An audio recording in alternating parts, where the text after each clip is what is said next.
అప్పగింపబడిన రాత్రి ఒక రొట్టెను ఎత్తుకొని కృతజ్ఞతాస్తుతులు చెల్లించి దానిని విరిచి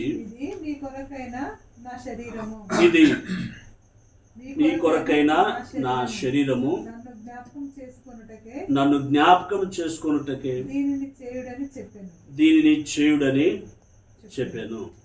హల్లెలూయా, హల్లెలూయా. ఒక రొట్టెను తీసుకొని ఆ విధంగా జ్ఞాపకము